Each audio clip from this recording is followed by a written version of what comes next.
Pepsi has been here for a really long time. They were here in the 90s as well when I got here. And they're kind of a very visible partner, more visible than Chartwell's because Chartwell, I mean, you see Tim Hortons, you don't see Chartwell's, right? But with Pepsi, I mean, that's their brand, Pepsi, and they want to make Concordia Pepsi University and have students, part of a really big, I think, a really big part of the exclusivity agreement is try to get students to attach themselves to the Pepsi brand, and then they become Pepsi drinkers for life. And so they're involved in organized events like the Concordia Shuffle, a good event that involves physical activity, walking from one Concordia campus, the downtown campus to the Loyola campus, to raise money for a good cause, for the Concordia Foundation, help students. And they're involved in the recreation athletics, activity, physical activity, and to associate Pepsi with these great healthy things. Of course, Pepsi is, they make their money by selling a product that is very bad for you, that has been linked to obesity and diabetes. It's really at epidemic levels in North America because of all this liquid sugar that people are getting in products like Pepsi and Coca-Cola. So, they have a great, it's great for them. It's kind of like, you have greenwashing of corporations, oil corporations that say, hey, we're supporting this solar energy project, so don't look at all of our oil. It's the same thing with Pepsi. It's sort of a health washing instead of a greenwashing. And that, so that's been going on for years and years. And another thing that they have is this bottled water that Pepsi was providing on campus in there.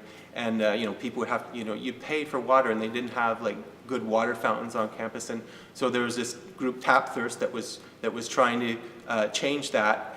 But there were groups that they weren't just concerned about bottled water. They were concerned about corporations in general, and they wanted to change a lot about. They wanted to have a non-corporate system of food and drink at Concordia. They didn't want to have Pepsi, they didn't want to have Chartwell's.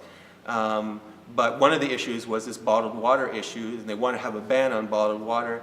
And Concordia gave all these signals that, oh yeah, we're interested, let's talk about it, bottled water, maybe we can have better fountains and so on. And they said, oh, don't worry, we're not going to negotiate any agreement in the meantime. We have to have these discussions, we have consultations, we're going to come up with some solution. In the meantime, the emails were going back and forth. I got the emails through access to information requests years later. But this was around in 2010. I wasn't at Concordia anymore, but I had come back to Concordia in 2010 to do a talk. And at that time, that's sort of when all the shit hit the fan, basically. And they found out that this agreement was signed behind the backs of students that were involved in these negotiations. And people were getting really mad and organizing. They had sit-ins, they had petitions, eventually had a referendum to call for a bottled water ban, and that actually bottled water ban did come into effect.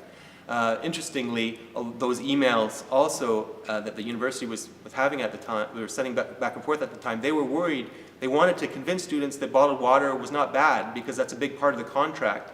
And so, they didn't want to lose that part of the contract, but they also realized that maybe they wouldn't be able to convince students.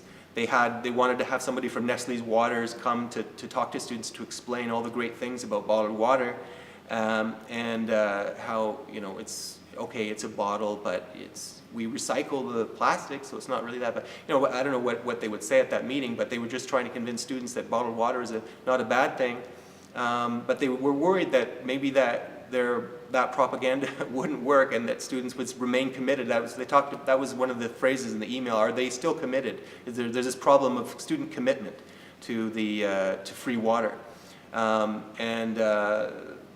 so they actually negotiated in the contract.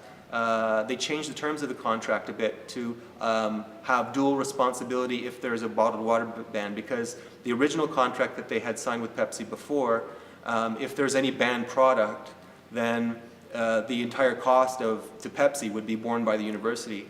In the contract that they ended up signing, they did have a provision in that contract that allowed, if there was a ban, that the university and the corporation would share the cost of that. So the university was able to somewhat protect itself they didn't talk about that in any of their and any of their and you know, when the bottled water ban came into effect, it didn't hurt the university's pocketbook as much as it would have had they not negotiated that little aspect of it.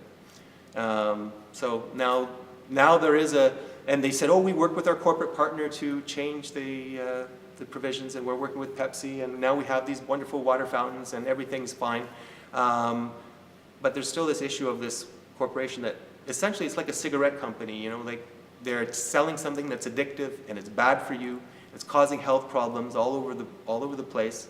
And you know, if the university had cigarette machines on campus and said, you know, here this cigarette company is an important partner of the university, what would people be saying about that? Well, it's kind of a similar situation, but I guess the university doesn't see it that way.